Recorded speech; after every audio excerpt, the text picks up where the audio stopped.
You know, the biggest compliments always seem to come from kids. They're just so genuine with their feelings, so vulnerable, and so just right out there. So I always like to think, what would my 8-year-old self, my 10-year-old self, my 12-year-old self be proud of? What would make your 8-year-old self give you a high five?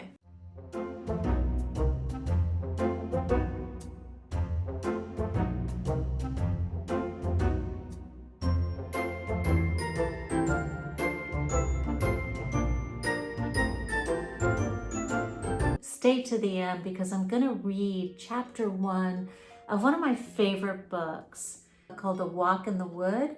It's meditations on mindfulness with a bear named Pooh.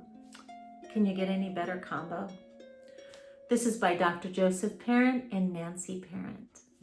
Such a cute book. I love it.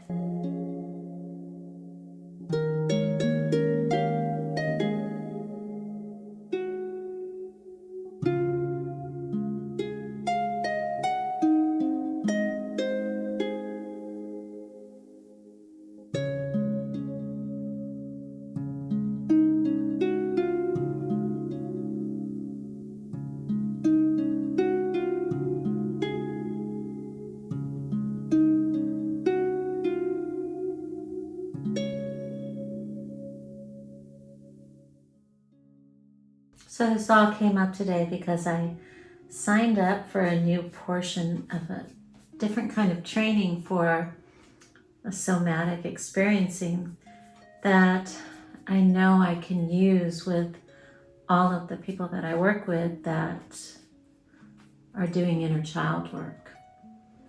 Just the coziness of being able to hold on to your nervous system and to start being able to get to know ourselves on the inside and knowing what we need is so healing, and being able to bring that to my work feels so yummy, nurturing, and wonderful and healing, and I love that. And I'm looking forward to that, and I thought,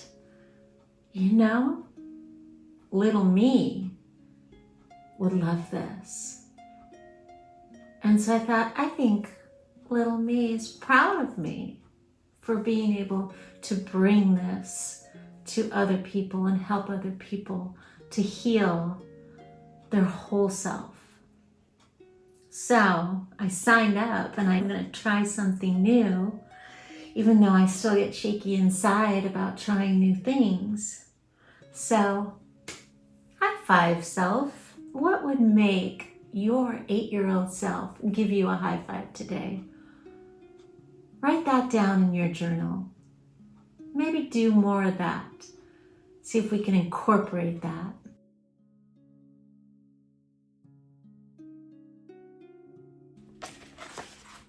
Chapter 1, Mindful and Kind. This is about Pooh and starting his morning routine and what's important to him. There he is. See him waking up? It was morning, the way most days begin.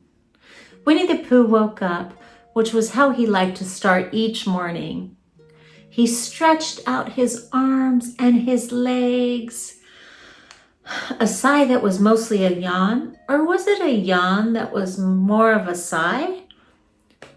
Started deep inside, wound its way up through his nose, and found its way out through his mouth with a ah, and then a mmm. He sat up, stretched a little bit more, and rubbed the sleep from his eyes. Pooh gave himself a little shake all over in case any of them hadn't woken up yet. And then he sat up nice and straight. He took in a big breath of fresh air, held it for a moment, and blew it out all the way. Pooh did this 3 more times every single morning. He did it to clear out the stale air from his body and the sticky cobwebs from his mind. Next, Pooh opened his eyes very wide to take in all that he could see, the colors, the shapes, the different shades of light and dark. There were beams of light and sunlight dancing on the wall. There was the brown chair over there in the corner. There was the picture of his friend, the very pink piglet, sitting on the counter. Pooh opened his ears to take in all the sounds he could hear near and far. He could hear the tick-tock of his Pooh cuckoo clock on the wall, the birds chirping songs outside of his window, and the gentle whistling of the wind in the trees. Next, he recited his morning rhyme. Just 2 things to do to be truly Pooh. The first thing was to be here in the here and now as much as he possibly could without a whole lot of thinking it through. The second thing was to be as kind as he possibly could to everyone, including himself. It's not hard for me, thought Pooh, to just be here now and be kind. That was chapter 1. If you want to hear more, then maybe we could read a little bit each time. Just let me know in the comments. I'm so glad you were here today and followed along as we listened to what our 8-year-old or our younger self would be proud of us for. Continue to listen to that. There's so much wisdom inside. We don't need to seek that outside. We've been trained and conditioned to do that. But there's wisdom inside. We can get that feeling when we're like, man, that was cool. Boom, I want to high five myself. I'm proud of myself. It's okay to be proud of yourself. It's important. So until next time, keep on doodling to connect to your whole self.